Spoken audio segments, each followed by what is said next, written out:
Yo, what's up, guys? Welcome to a new episode of the Lux Saigon podcast. In this conversation, we have my bro, Max Callahan.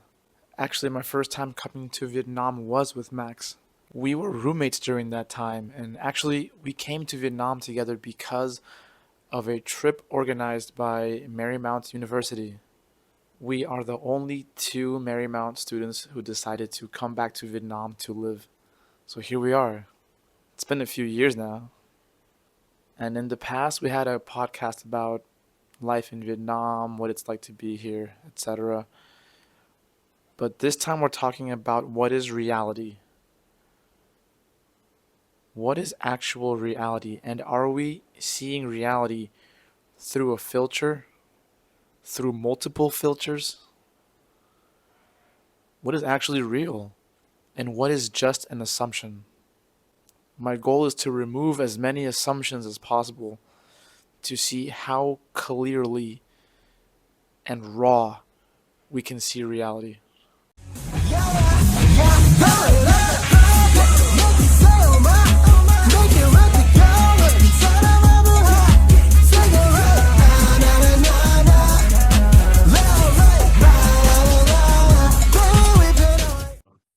Okay, I think that's okay.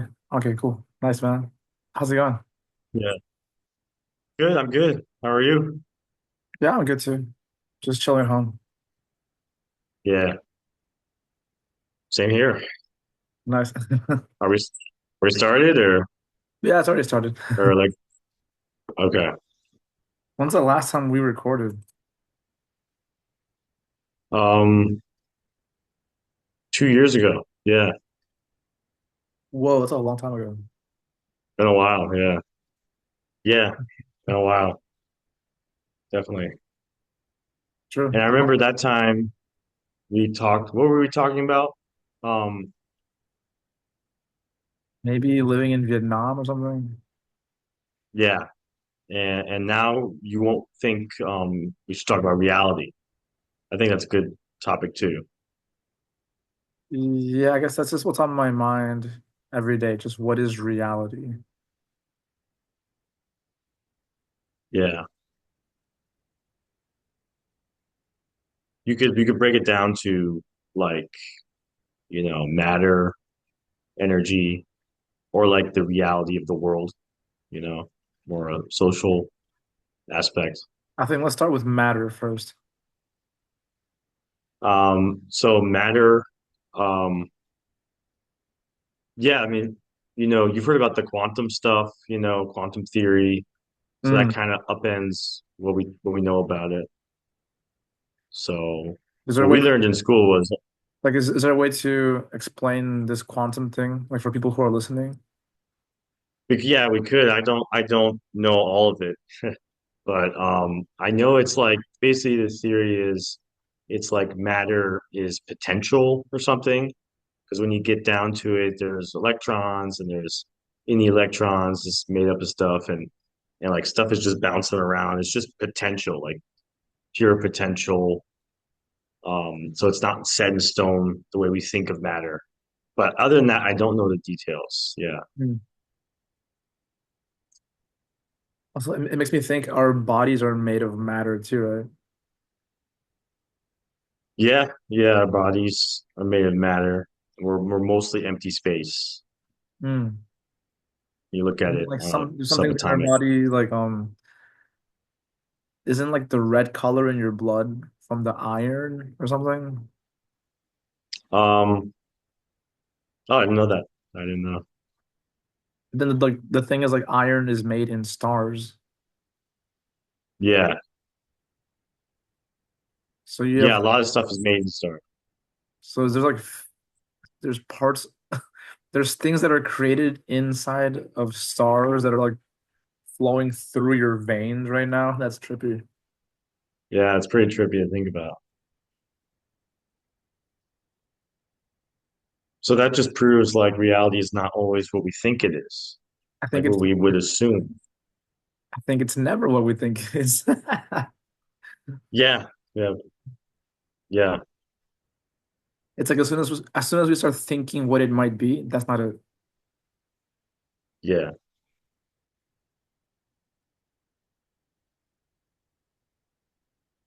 But the thing I always thought about is like you're given a model for what it is. You're told what reality is. Yeah.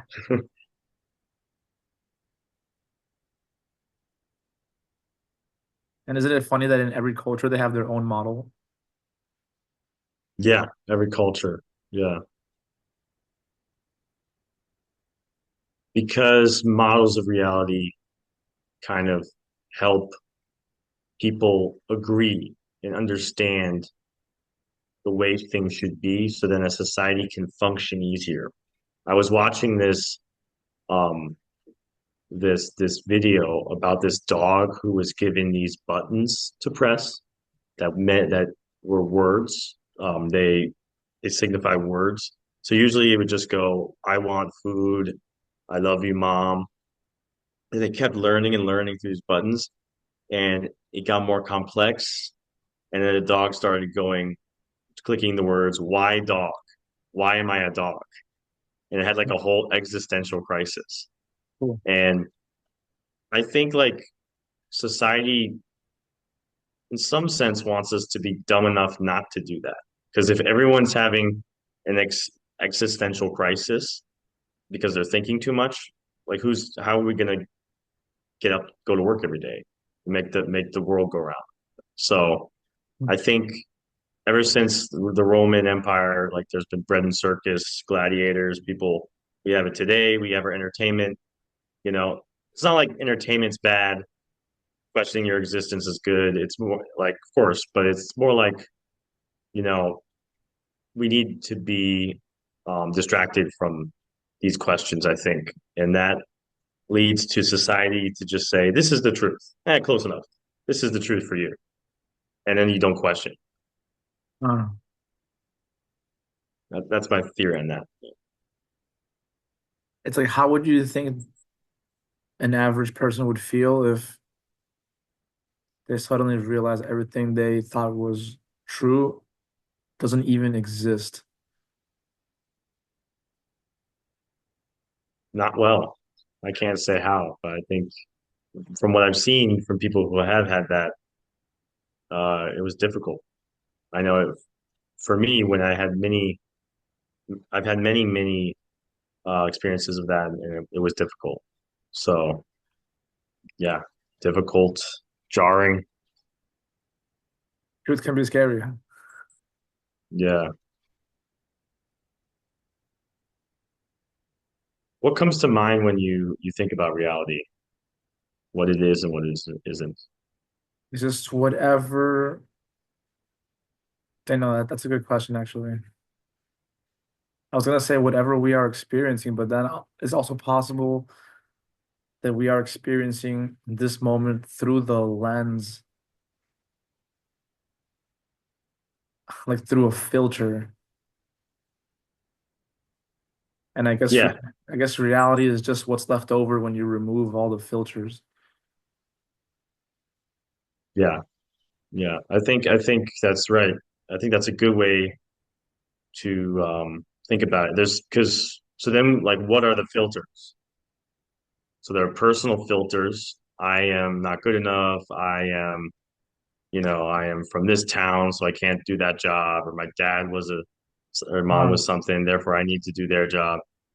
mm, And then there's whole countries have filters. Like we are this country, therefore we don't like that country, and we mm, can never have peace with them. And then there's just human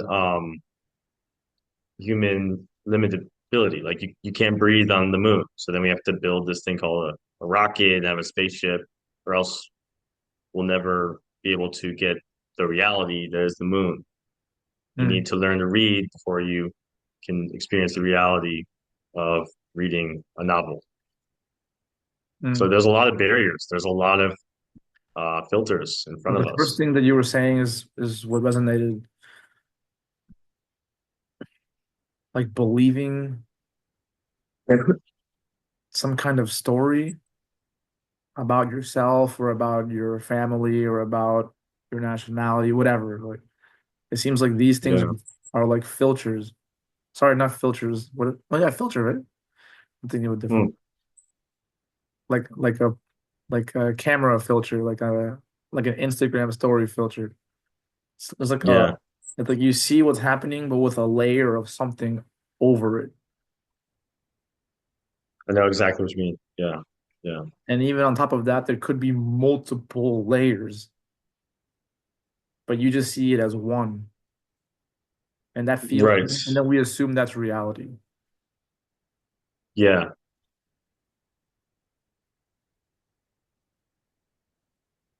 yeah. And some And people, I was thinking about the, oh yeah, sometimes. I was thinking most people probably have a lot of them, right? A lot of filters. Yeah. You finish your thought? Some people they remove one filter and then they assume, oh, that's it. I got it now. Yeah, that's like our brain, right? We want things to be easy. We want, to be done with it, I think. And that's why at first we're just going to assume we see reality as it is, unfiltered.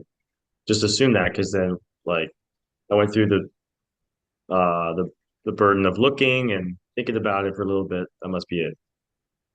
And then you go through some experience, like, what? That's not what I thought. Okay, now I have reality. We like easy stuff, you know? And also the thing is like when you start playing this game of removing your filters, eventually it starts to feel scary. And then people Yeah. prefer to stop and to just stick to whatever was that previous filter, whatever that is. I'll just stay there. 'Cause any deeper than this is gonna scare the fuck out of me. And then I won't know what reality even is anymore. Mm. And why is it we like certainty? Certainty feels like safety, right? It's true. So we like, yeah. And when you upend that, you feel in danger. Yeah.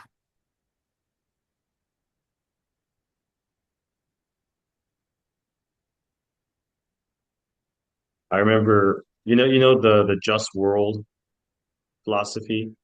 It's this idea that everything in the world is just. So, if something bad happens to someone, well, they probably did something stupid or merited that bad thing that happened to them. It's like a natural punishment for Mm. their incompetence or stupidity. And I think like I remember like a lot of people would subscribe to that, you know. It's I think a pretty lot of people still judgmental. do. Yeah. It's judgmental, but it's a safe way of seeing things. It's comfortable in that we live in a just world. If you work hard, if you're responsible, you'll get and if you're not, well, you pay the price. And because Uh, that's like if you take the lens off for a second, you can see that the world history is full of injustices, and that's scary to think about. It's scary to think that the world has been like that. uh.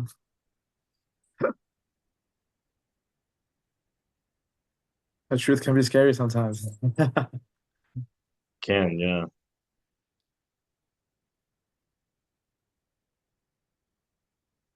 But should we just maybe we should just, keep our blinders on and be safe.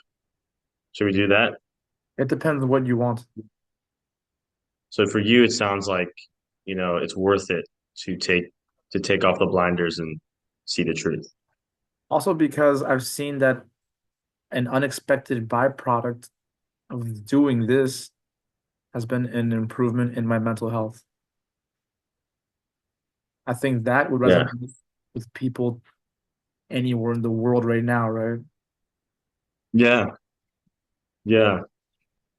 And it would help the world. It would help them to have better mental health, to be themselves in a better way and affect other people, like a domino effect.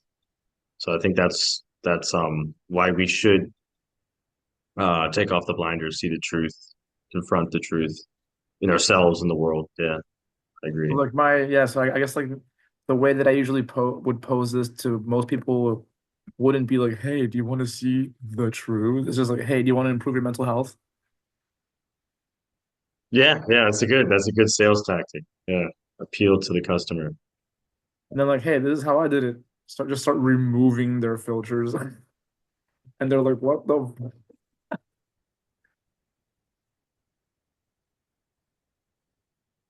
What was like the craziest time you did that? Like someone who removed the craziest filters, do you think? I don't know. I'm pretty new at doing this for other people. And I haven't had much people try this with me, which makes sense. It's scary. Yeah, yeah, I've just been losing myself in this whatever infinity something, and then just seeing what happens in yeah, my life as I keep doing that, yeah. and try my best to not lose myself too much.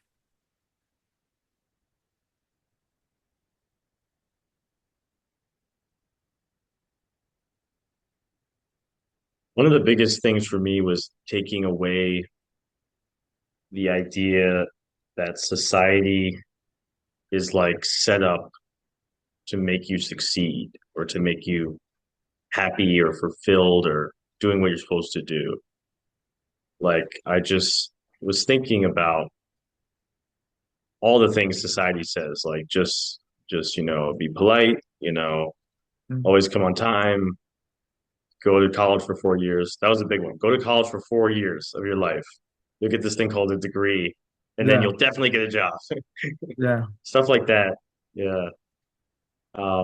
And now I just chalk it up. It's just easier when we tell most people to just fall in line and do what they're supposed to do.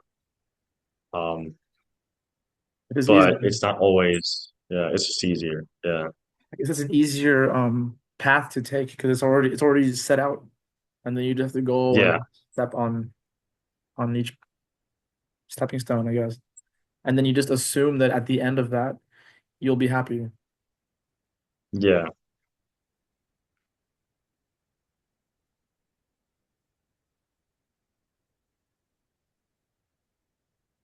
I do think there is happiness. Like there's a real thing people are looking for when they say the word.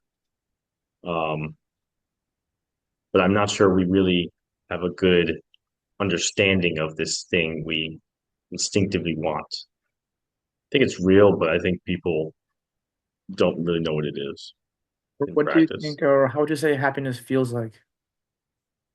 I think it feels like a lot of the weight, you might get a lot of the weight people would get, the uncomfortability, the anxiety, like that would be gone. If you're in a place you don't like or you're in a situation you don't like, but it's like your life. Let's say you live with a roommate you don't like or something, but you're too afraid to ask him to move out or to move out yourself. Like happiness would be like being with a roommate you like, right? And you wouldn't have to like or a job you like or something.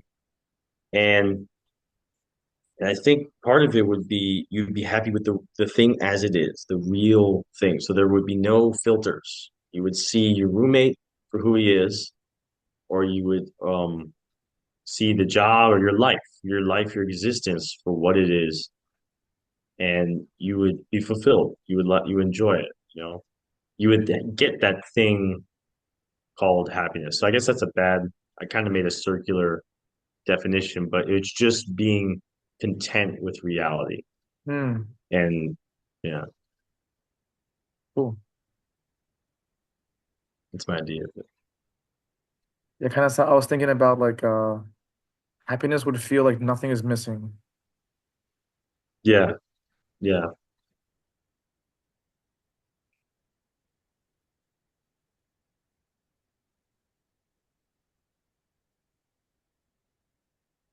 Things are missing. Why are they missing for most people? I wonder. What is missing for most of us? Yeah, why do they feel that something is missing?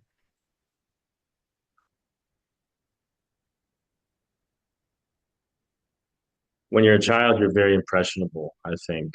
Oh You yeah. you don't have, yeah. You don't have any reference points. So I think a lot of people when they're kids or they're young or they're impressionable, they're basically made promises like get a degree and you'll get your job, or like in entertainment, there's the Disney princesses and all that stuff, you know. So if you're a young girl, maybe you think I want to be a princess or whatever. If you're not a princess, then that's missing, right? You don't feel like a princess, like that's why people talk about um unrealistic body standards for women. They're talking about it for men now, but just unrealistic everything is a big thing today. Instagram, It's like you know, everything. uh,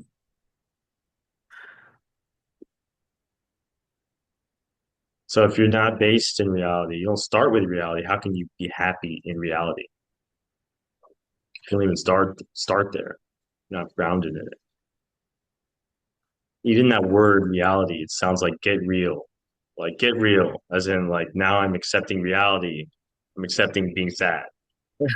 But people usually say like get real, and what it really means is like get with the story, get with the Yes. program, not Yeah, the actual reality. For them, get real means like, exactly. get back to the script. Yes, yes. Yeah.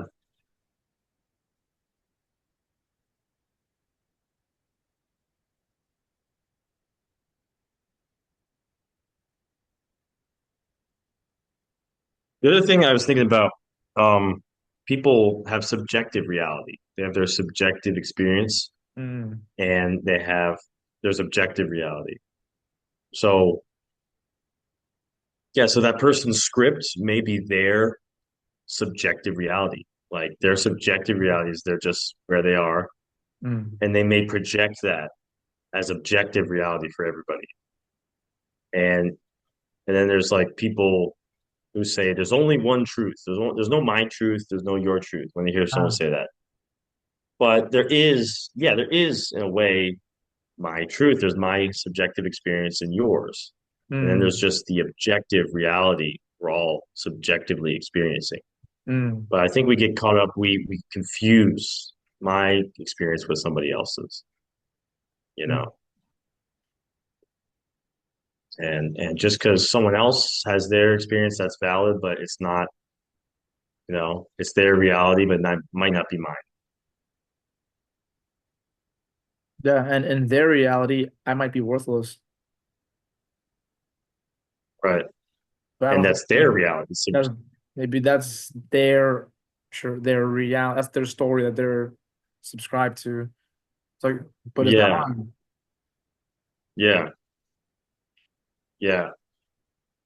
Like some people and some people may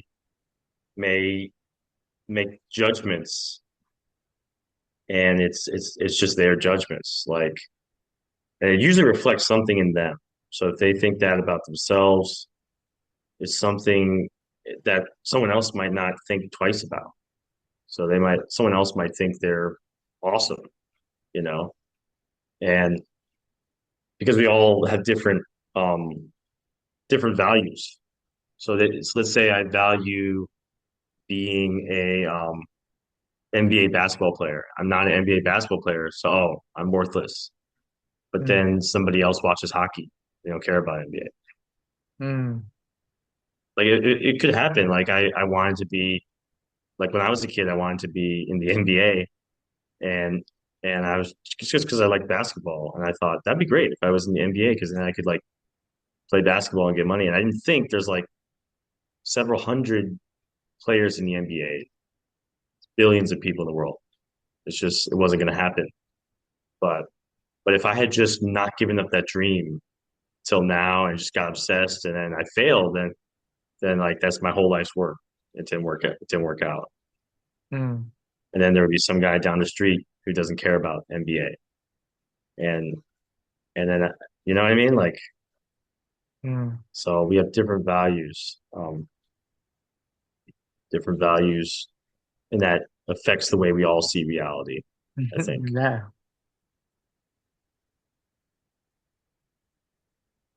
sounds like a filter. It is, yeah.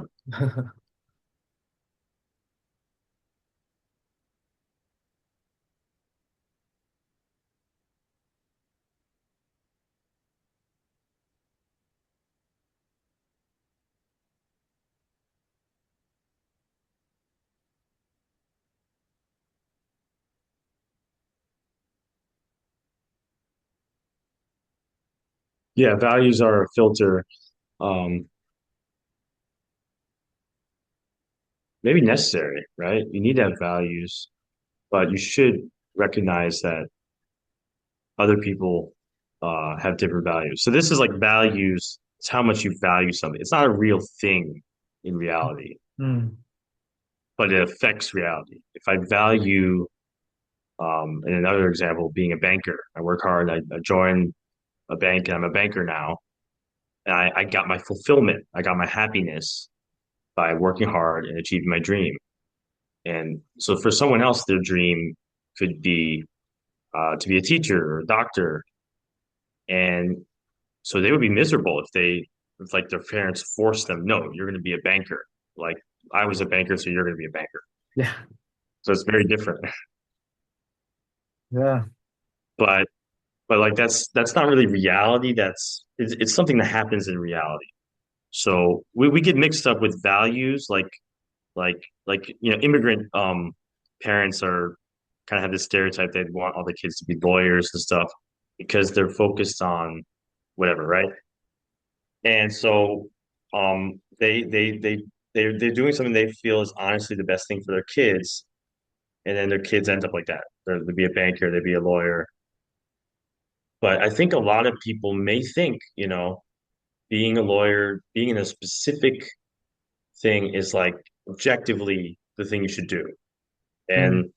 And being a YouTuber, being, a pop singer or musician is objectively the wrong thing to do because you're less likely to succeed, right? But we're talking about values, about what's the best thing to do. We're not talking about subatomic particles anymore.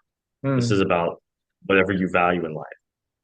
And I Mm. think that's just one example of people mixing up values and just objective facts. Mm. I'm thinking about I wonder what are the values in North Korea? Wow. Yeah, one of them would be to honor the Kim family, I think. Ah, true. Very different from that's a negative value in America. Ah, and I'm okay, sure. And in a different matrix that is seen as negative, right? Yeah. But in like, yeah, a good example, like in North Korea, that is basically treated like objective reality that you should honor the Kim family. Yeah. Yeah. And that's a good example. I think societies do that. They take values like something like, do you like vanilla or chocolate ice cream? Like in a normal society, that would be like, well, he likes chocolate, but I'll go with vanilla. And then like in some societies, to every extent, I think this happens in America, every country on earth, to some extent, they go only chocolate, no vanilla, only strawberry. If you like pistachio ice cream, you're a terrible person. Mm. Like, yeah, so it's like we get those mixed up. That's a filter. Values are a filter. Yeah, Mm. exactly. And I just think it's like I think I would encourage everyone to look at their values, see where their values, it's healthy to have values, but when are we making those objective when they should be subjective reality, not objective reality? That's what I think. Cool. I mean, that makes sense. But then, like, how do we do that? I think it's what you're talking about, getting rid of filters. You can say I have my values, but you should say, these are my values, other people can have their. Like it gets complicated because like in the world today, like what was it, 50, 60 years ago, homosexuality was a illness. It was in the DSM, and um, it was very frowned upon and taboo, and it was a negative value back then. So if you were growing up, my parents' time, it was very likely you or your parents would have a negative view of homosexuality. If you're born when we're born, you have a positive view, right? And in reality, it's just like vanilla or chocolate ice cream. It's your choice. It's not, you know, it's Yeah, it's not like not like it's a positive or choice. negative. It's It's just another yeah, thing. exactly. Yeah. And so you'd have to go through like a like say if you were raised religious conservative, you'd have to go through, you know, um, is this real or is it just my subjective reality? So if you're religious, according to some religions, it is objective reality that homosexuality is bad, Yeah. according to that religion, right? You don't have to subscribe to that religion. You can choose, a different ice cream, but sometimes one ice cream comes with another ice cream. You know, I noticed that in politics, like if you're a Democrat, you have to be pro-abortion, pro-gay. I can't say I'm pro-gay and anti-abortion. Like I can't say like it's a whole package. If I'm Republican, I gotta be with Trump or whatever, Um, it sounds so and exhausting. and it is, yeah, I can't wait to go back to Virginia. See you guys in yeah, 2 yeah, months. right, right. You get ready for that, yeah.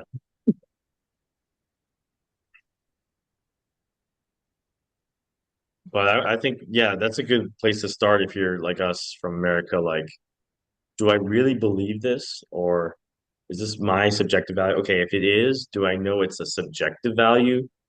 It's not objective. Because in America, it's a perfect example. People can't debate over there. They can't, in general, I'm generalizing, like, it's hard for people to debate and agree to disagree. Because if I say the wrong thing, that you're on the other opposite side of some issue, it's like I'm questioning or attacking your objective reality, not Mm-hmm. your subjective opinion. Like I'm attacking you. Yeah, so nuts. Yeah. And that's because I think people get passionate. It's a passionate time. And I think when you do that, you merge objective reality, my existence, the fact that I am breathing, my well-being, and this subjective value I adopted. That's not connected to my objective existence, my life. It's just my opinion. Can't separate the two sometimes. Mm.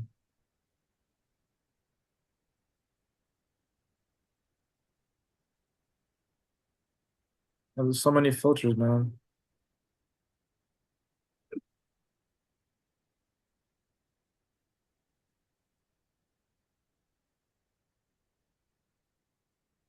That's just the most like political stuff. That's just the latest filters we've put on ourselves. That's before conditioning in childhood. That's just the latest. So something to think about. Like it was something that was already something that already existed before we were born. So we were born into it. So before we were born, we were in the womb. So plenty of stuff was going on then. A lot of hormones, Ah, chemicals.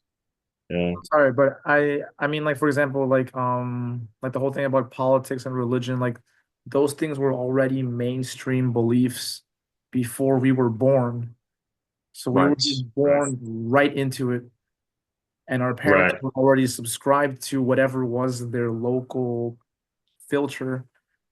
So then we grew up according to that same filter Yeah. Right. until Right. at some point in our lives we asked, wait, is this actually real? Um, Yeah. Yeah. I think we were privileged to live during the internet. You could look, like for me, I could look up all kinds of views. And started off, I would just read offensive, sometimes crazy views, like views supporting North Korea, views that were racist. And I look at this just with like this morbid curiosity. But the benefit was that I could say, like, there are people who believe this for real. So these, I could choose this, I could choose that. And then I get a more Like you could believe anything. You don't have to just believe Democrat or Republican, right? Once you start thinking like that, and then I don't have to think if my teacher said it, then it's not necessarily true. You can question everything Mm. and just expand your um how much you could possibly believe, right? What could possibly so you're expanding like your map of what reality could be because that's what we're doing, right? Like in that case, you're expanding this like huge selection of what other filters could I wear? Right, right. Because so and that helps so that it doesn't have to be the one I have now. A lot of people they just get one filter and they're like, that's reality. Yeah, it's like, oh, So I think I for don't me like that this was one. Like, necessary. Yeah. I'm gonna get another one. Yeah, and that's the other that's the danger with that. But at least you like I can take this one off, right? Yeah, If you want to put on yeah. another one, sure. But at least you realize, oh shit, I can change the filter. Like this one that I Yeah. have now is not permanent. At least you realize that. Yeah. Yeah. Yeah, exactly. You can do that. And yeah, a lot of people they end up like, "What? My life is a lie." And like put one right back on. But and I think there may be something about filters that we like, unfortunately. But it's like goes back to that desire for safety, I think. Exactly. We usually choose the Yeah. comfortable filter because truth is scary. Yeah. Yeah.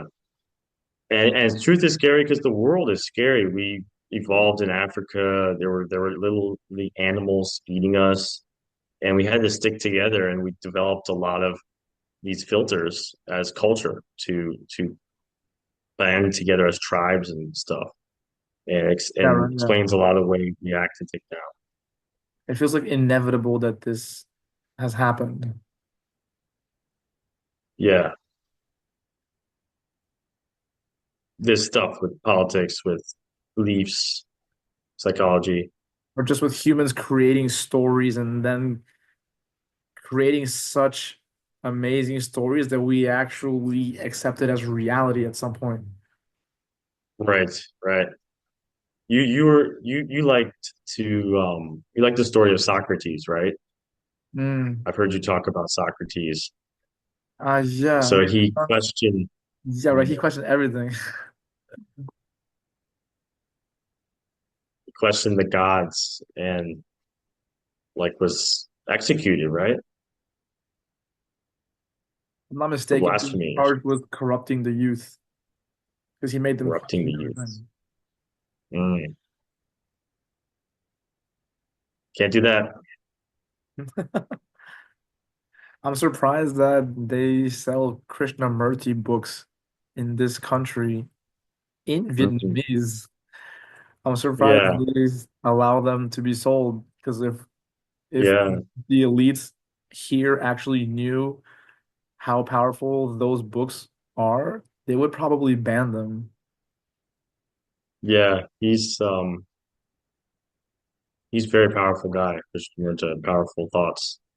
And over here, yeah, they're not big on that kind of thing. So Like Krishnamurti yeah, is making you question reality, question each filter, and taking you filter yeah, by filter, trying to get to the very last one.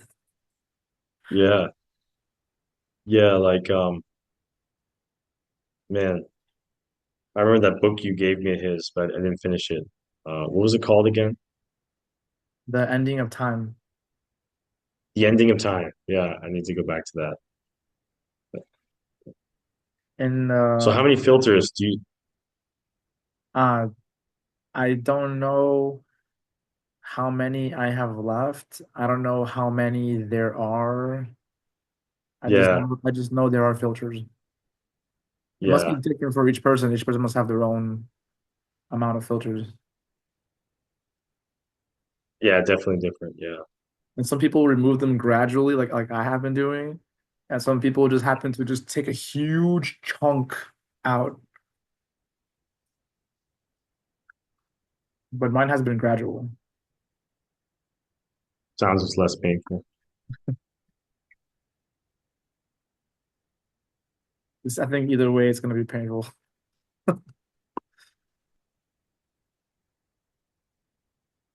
It's like when you remove the filters gradually, you could you could get to a point where you're like, oh my God, I did it. I'm finally seeing everything clearly. And then you make your biggest mistake right in that phase.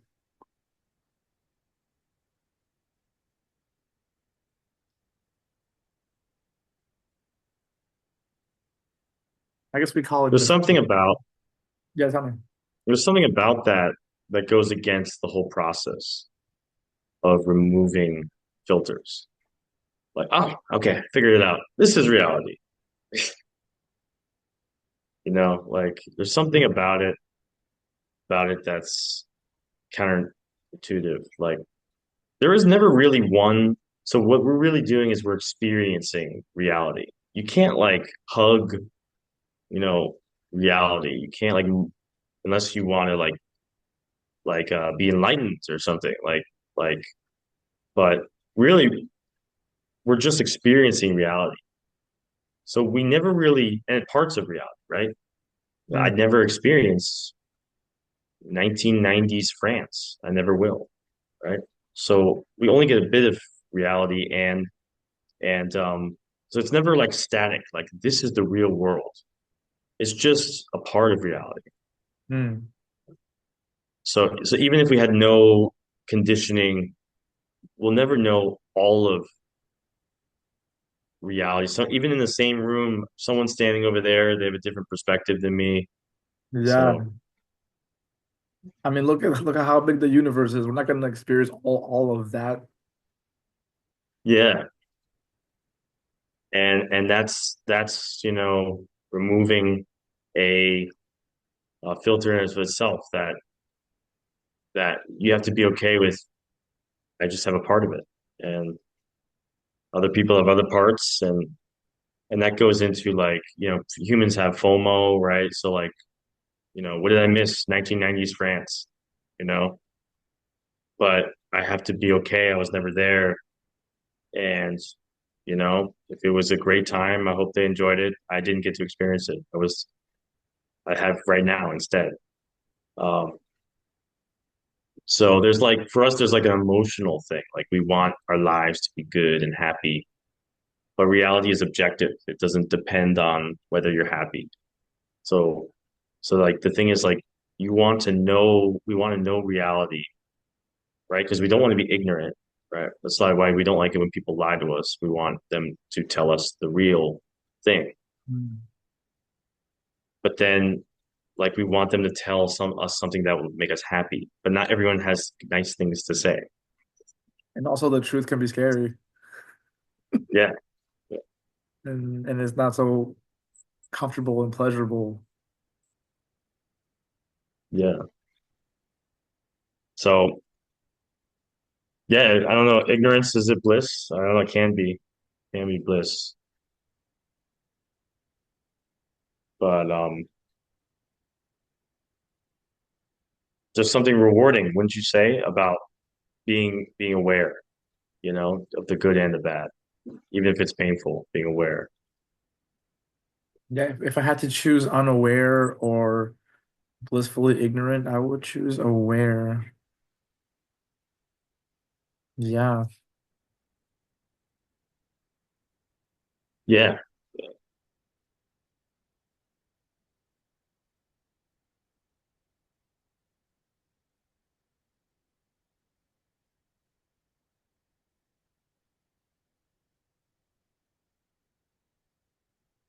Wouldn't you say like being aware, you're truly living if you're living in the present. If you're living in a fantasy, you're not really you're not living, you know? Like, you know, we like things to distract us, we like drugs, we like all this stuff, right? We're taking drugs in reality, right? But we're in reality taking the drugs to get away from reality. Um, it's pretty crazy. Ah, wait.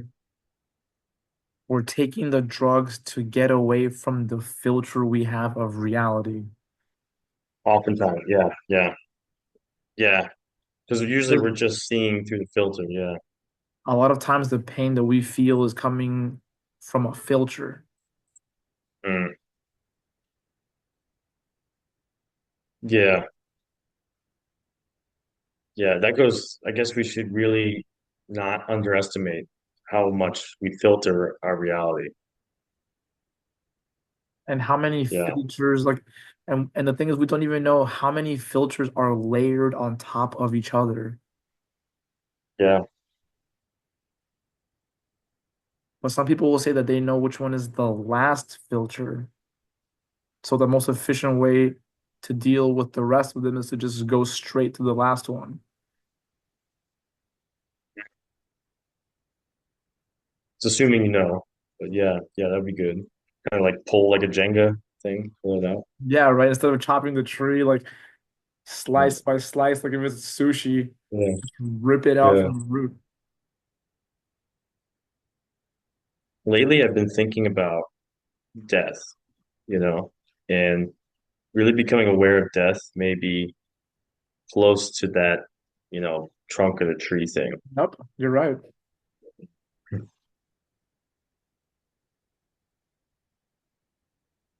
Like if you just accept that, you know, everyone here is going to die one day,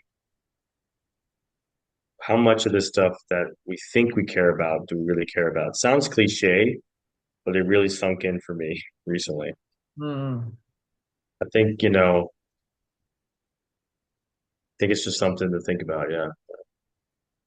Yeah, right. Like invites us to be more present, more real with our loved ones, I guess. Yeah.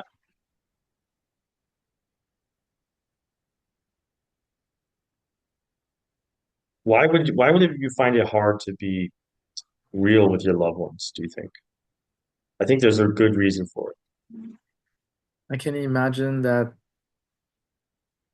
someone who was real, I mean, as a child, we are real, right? You know, because we work with kids, Right.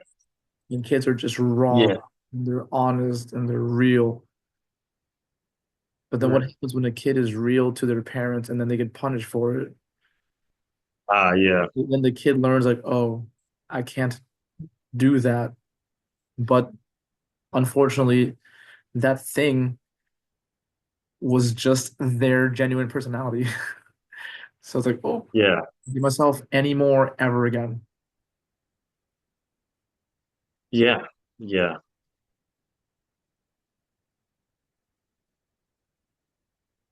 Yeah. And kids are very, um, like we said, very impressionable. So if they learn being real is bad, they'll stop doing it. Especially with like reward and punishment. And that's the thing, like, I kind of feel like, when we're teaching, the boys tend to be the more rowdy ones or whatever. And like as a teacher, you're just like, I gotta keep control of the class and we need to do what we gotta do.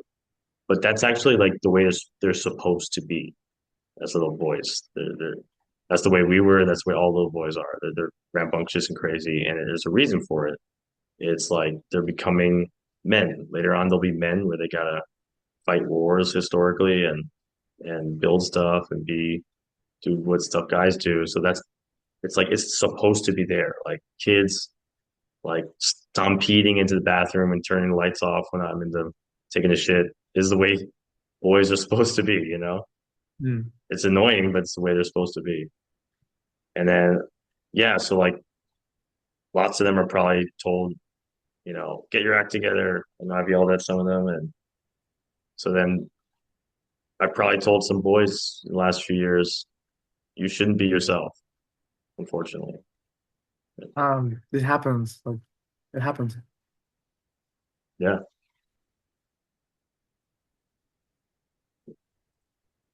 And that goes back to like, it's easier, right? So it's easier for me to say, boys, stop being boys.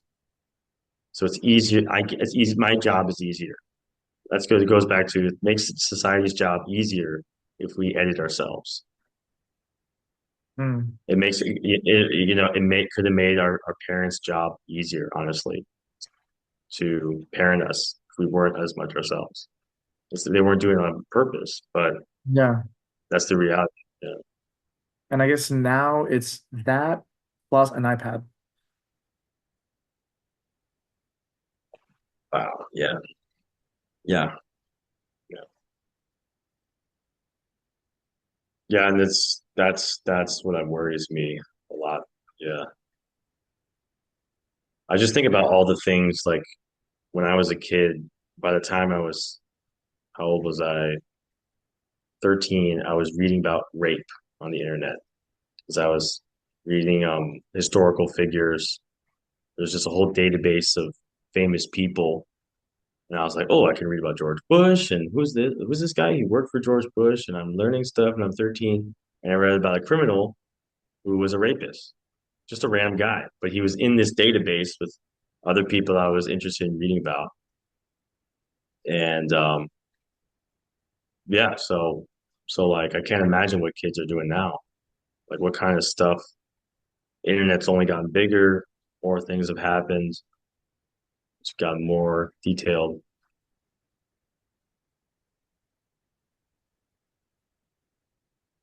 So this will definitely cause issues, you know.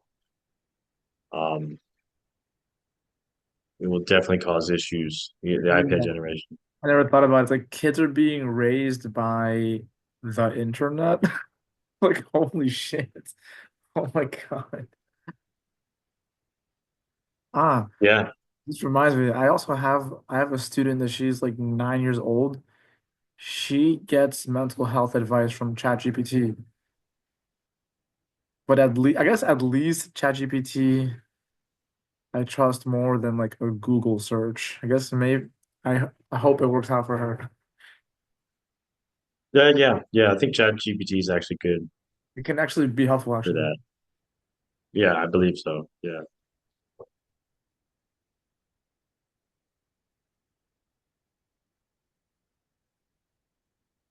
And this is where our subjective experience, you know, is limited. I can't police the world, you know. I have to just watch the world as, you know, kids get their internet. You know, like there's this parenting, like you don't want to shield your kid or like protect them too much, and then but you have to have some protection, right? So like where do you draw the line? You know, it's difficult to say. I'm not a parent. I don't know, but there's got to be some protection, some boundaries, and there's got to be, you know, they got to do it on their own in some case. And Hmm. with internet, it's like a cat out of the bag thing. So like I wouldn't give my kid an iPad at 3 years old, right? But eventually, you know, his friends are going to be doing it. So there's no like preventing it. You can't shield your kid from the world that is Hmm. full of iPads and internet. So what do you do about that? I think I think in the past people had values, right? People had values, they had religion, they had, you know, but it was shared by the whole community. It was looked you were a good standing citizen if you worked hard, you know, went to church and didn't do drugs or something like that. Hmm. And like it's not that you can't be an artist, you can't express yourself. It's just that you shouldn't be a drug addict artist. I don't know. Like you shouldn't do these things that were seen as so you could still be an individual. It's just there were bad things like being a criminal or something like that.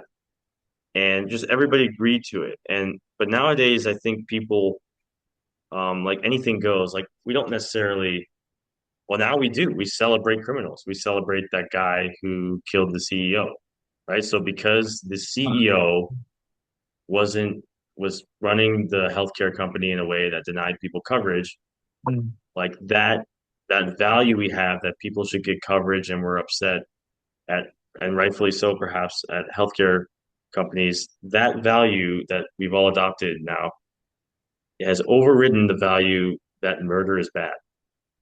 So our values are all out of whack, I think. Hmm. So we don't really can't fall back on values to protect kids. Hmm. unless we create new ones. But then how do we know how to create good ones? Right? That's the whole that's like a whole nother challenge. How to create good values. The deal thing, the thing is like it's the individual's responsibility, I think, to create good values. Yeah, in the past, like I was saying, there were collective values, right? So let's say like you're in some tribe or you're in medieval Europe, there's there's already strict, values of religion and chivalry, and everybody agrees with it. So I know I just have to stay within those values of society that's built this society, right?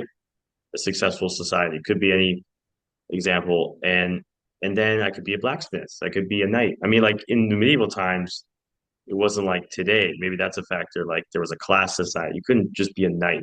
Most people would just be peasants, but you could be a good, prosperous, I don't know, peasant, and and that would be with your individual values of working hard and having good outlook on life, having faith. That was so there's like individual values maybe, and I'm talking about a lot of our collective values have eroded and they're just gone. So really nowadays we have our own individual values and we have more responsibility to question society. Like with all these values being lost, like the 1950s picket fence, it was predictable. It was a lot of it was good, some of it was bad, the 50s in the past. But what people today miss is like that time it was predictable, right?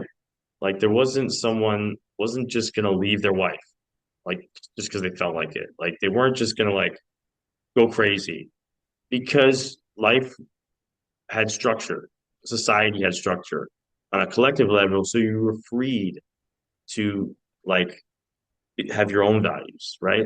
But now people are looking like, wait, is it okay to kill CEOs? Should we do this? Or, like people don't know because society is giving them conflicting values, you know? Hmm. And so now they have that new responsibility so that by the time they get to themselves, they've spent all this time like worrying about Democrat, Republican, should we do this? Should we do that? So it's our responsibility. This is why it's good we're talking about this because because like we can, like I said, you can question those filters that are constantly being put on you. And hopefully you live in a country where you are allowed to question filters. Yeah, yeah,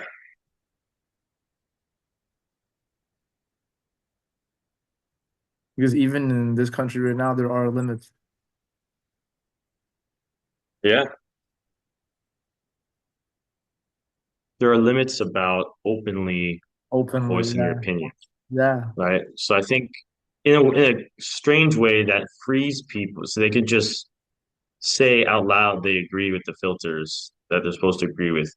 And Uh-huh. that frees them to just focus on career or whatever they have to do to succeed in life, right? So in a way, like in Vietnam, they are shielded from the absolute chaos that's going on in the West because the West, they have free speech. They can just argue and block their uncle on Facebook and cause all this drama Hmm. because they're allowed to. But what they miss is that they're just arguing. They're just fighting. They're not actually getting things done. Hmm. They're just venting emotions and arguing. And here, it's, developing country and not as rich as the West, but it's developing. It's getting much better. And, you can disagree with,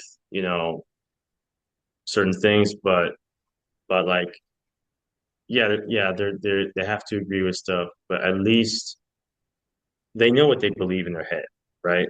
They're not confused about that. And they're not confused about they're doing whatever they're doing in life. The average person here, I believe, I think, is has more clarity in that sense. Maybe I don't know, but definitely more clarity. Some people in the West, when it comes to moral issues, I think. Hmm. Yeah.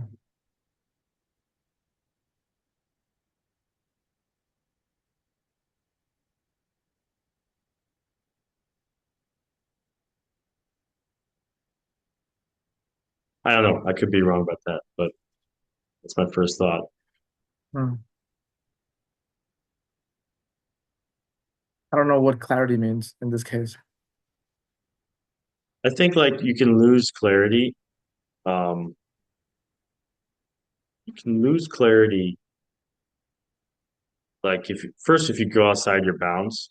Like, a lot of my life I I would talk about this stuff, politics, these big issues, and I didn't realize I was losing clarity because I was kind of outside my bounds. I was kind of like looking at this stuff as if it was like me or something, like if it was my subjective reality or something, where it's like a lot of people approach politics like I believe this, I believe that. It's like part of their identity themselves. Oh yeah. And but they forget you're talking about the whole world. So if you believe in low taxes or high taxes, like, okay, you believe it, that's great. And you did research or you looked at the fact, but then like it's gonna affect everyone in the country, right? Who have lives you don't know about. And so like your belief that's special to you is about the whole world. It's about other people. Like, so I think you can get lost in that, like that's why I admire people here. It's just like whatever the government's going to do, whatever it does, it's going to be good, it's going to be bad. Well, I'm going to go to work tomorrow and I'm going to do this thing. I'm going to work out and do my projects and be me. And I know that for a fact. I am me, right? I don't know if we should tax this good or not. I don't know, you know, it Ah. sounds like we shouldn't do that, but I don't know. Also, I mean, I think they never have to think about it because they don't have to really vote anyways. Yeah, yeah. So it's not something they chose. They didn't wake up one day and say, I want a one party state, but it's like, yeah, they don't have to think about it. Yeah, they don't So they're have to freed think up. about it. Yeah, Yeah. yeah. And that's why I think that's good in a way. I know there's bad parts of it too. That's good in a way. Like we when we don't have to when we have to think about something. That's the other thing. Like in certain countries like America, you kind of have to think about politics, right? For the longest time, people said don't bring up politics or religion at the dinner table, but now it's unavoidable, you know. It's Although I feel like but it's not like a conversation about exploring the different viewpoints of politics and religion. It's still just like a one-sided thing usually. It's like, let's talk about just this party or like just this point of view and not like exploring the whole spectrum. But I could be wrong. yeah. So Well, usually most of America, like most of the people, most of the people on the coasts are liberal, and most people inland are conservative. So if you're going to like discussing with people like over dinner or whatever, like everyone agrees. Likely, that's probably it. Everybody agrees, right? or So at if I least go in, they play the part of agreeing. That could happen too. yeah, yeah, yeah, that's what happens too, right? You pretend to agree eventually, right? Like because you don't want to disturb the peace, and that's what's behind the rule: no religion or politics, because just talking about it is going to disturb the peace. We avoided talking about we didn't want to agree to disagree in the past. So we Hmm. just didn't talk about it. Now that I think Nowadays, we about it, talk about it. like it would I can see like why politics and religion would piss people off. And yeah, that would definitely happen if they have identified with it.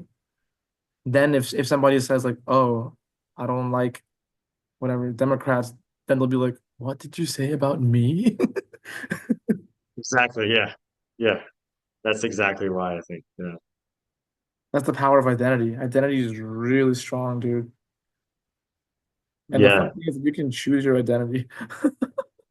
It's just You another choose it. filter. Yeah. Another filter. Yeah. Would you say the whole concept of identity itself? There's a filter. Yeah, because it's a concept.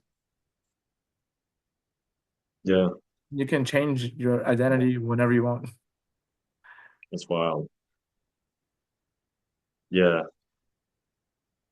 I remember you were talking about you read in that book about Peru that like some Spanish guy heard the word Peru from a native referring to like a village or a tree and called it Peru. Remember Now I own this Peru place. that? And America is named after an Italian dude, Amerigo Yeah, right? Vespucci.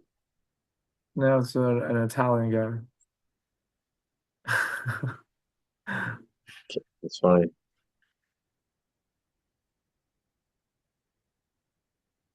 Like it's always found me, yeah, like the whole country is named after a foreigner and it's just like a guy, right? But that word means freedom to people. It means some people, it means, wars. America has all this emotion, whether depending on whether they like America or not. It brings up all this emotion. This word that's so emotionally driven is just named after a dead Italian dude. Yeah, it's true. It's me, Mario. Wait, what? Pillage and war?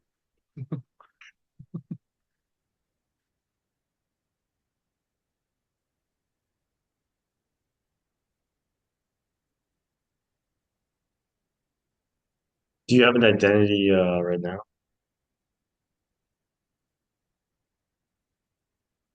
I try my best to remove it,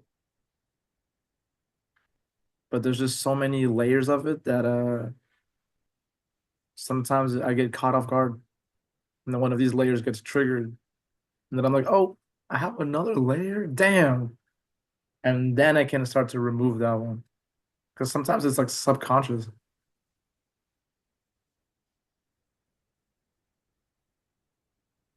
Much of it, yeah. I imagine much of it is.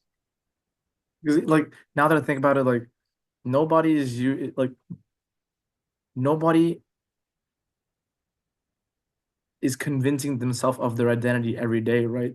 Okay, I I'm Nick, I'm Peruvian, I'm Latino. Like you just install it into your subconscious and it's just running on autopilot.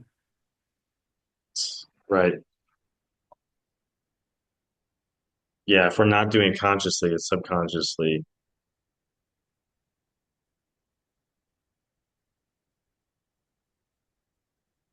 What is it that autopilot, I guess? I like to think like, you think I'm Nick, I'm Max, whatever that means. I like to think like we're doing things during the day, whether we're doing some productive working or we're just trying to relax, do our hobby or do whatever we do, even just waste time, just kill time. But we're always doing something like, and then that's always in the back of our mind. Like, how does that work? Like we just go through life doing things, and we acquire all these subconscious beliefs. Comes from experiences, I think, formative experiences from the past. And that's where a lot of that comes from, you know. Say if it's a traumatic memory, like a lot of times people maybe go through trauma and then they don't really get a chance to process it. So they just keep going. Mm, If you imagine like you just see a car crash on your way to work and then you're late for work and you just go you saw like the guy's guts coming out of the car. mm, Like you just remember the guy's guts and like, hello, welcome to blah blah blah. That's gonna be in the back of your mind while you're on the phone. And I think that's like it could be a good memory, a good experience, or a bad one. But I think that's the process of it. I think our brain is just, put that there for later, you mm. know. Yeah. I feel like trauma does create a big filter. Yes. Yeah.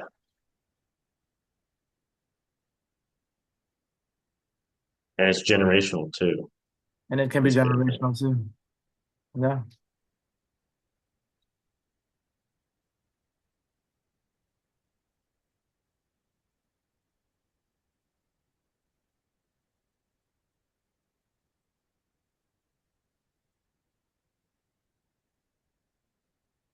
Yeah, like whole societies are affected by that. Have their own filters because of that. Yeah, it's true.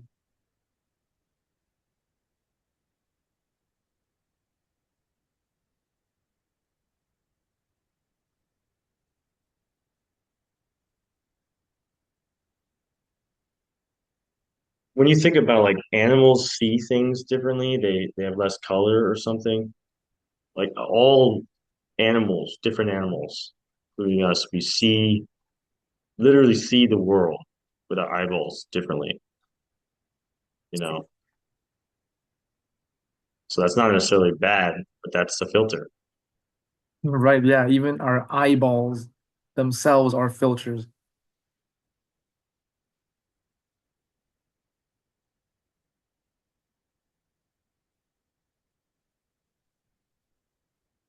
So not all filters are bad. Don't do anything with your eyeballs. Yeah, don't remove your eyeballs. Just remove psychological filters, but don't remove your physical eyeballs. Yeah, unless you want to. I wouldn't recommend it.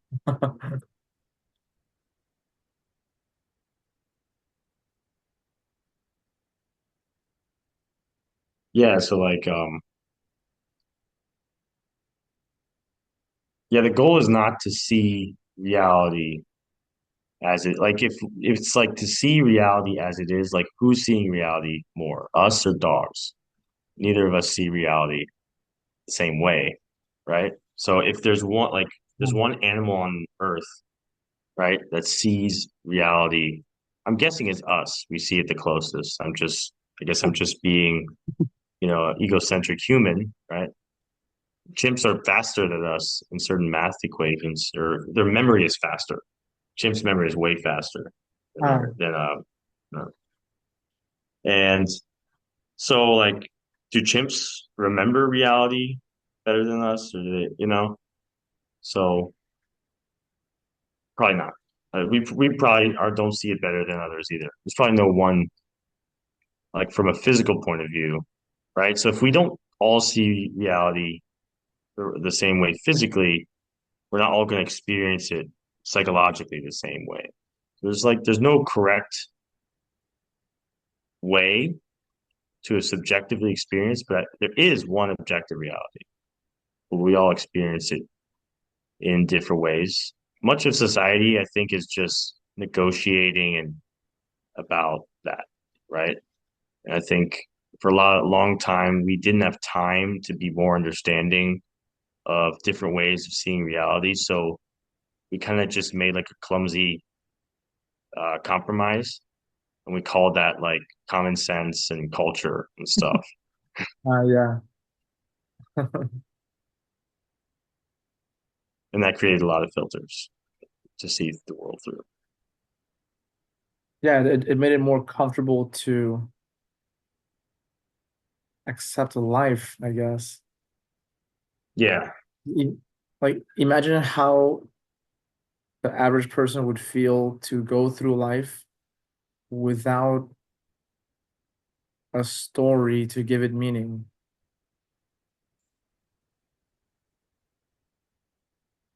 Yeah, because we want meaning.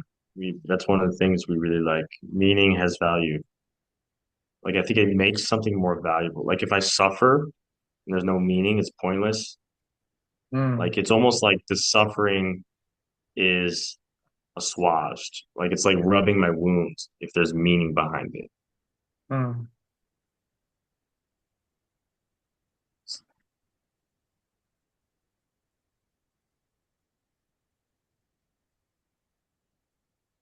That's a good thing to remember. Suffering has meaning. Yeah.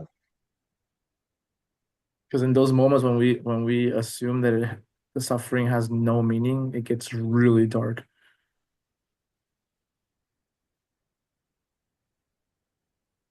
Yeah, yeah.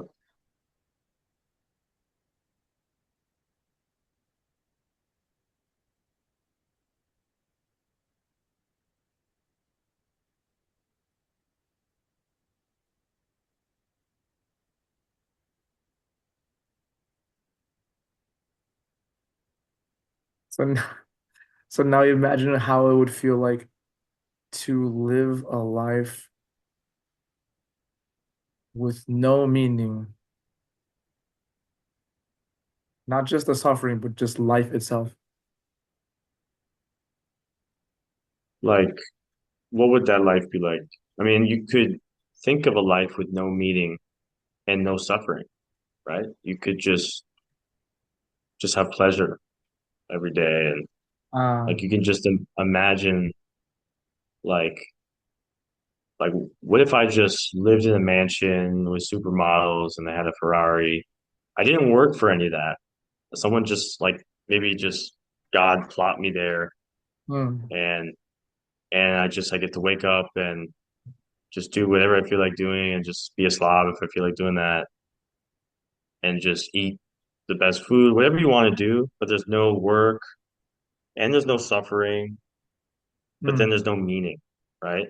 So I'm just waking up, I have this super hot chick next to me, and or I'm on my way to have my filet mignon, and I go to drive to, Five Guys in my Ferrari, and then some guy like, like came up from poverty and became like a social activist, and now he just healed a whole village in Africa of like a rare disease, right? So like whose life is better? Like the other one has meaning. Like he came up from hard circumstances and made the world a better place, and I'm just like fooling around, right? I hmm. don't. I'm trying to like maybe that's why we need meaning. We need to overcome the inherent suffering of life, the inherent pain that just comes with life. It's not avoidable. Like I would find some way to find pain in that mansion sooner or later, right? Yeah. So you might as well just head confront it head on. Hmm.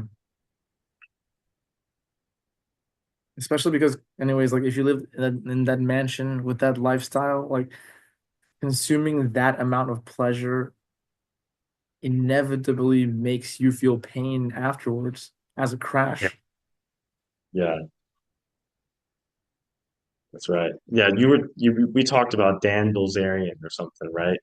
He was Yeah. he was basically living that life at one point. Yeah, and then like I heard him say in this interview, he was like, to have fun, to be happy, you don't need that much money. He said like the most fun he had was chill with some friends and do mushrooms. And like and as he's saying that, it seems to just really click for him what he was saying. He was like, actually, you don't even need to spend that much money. He was saying it like that, like, oh damn, I forgot about that.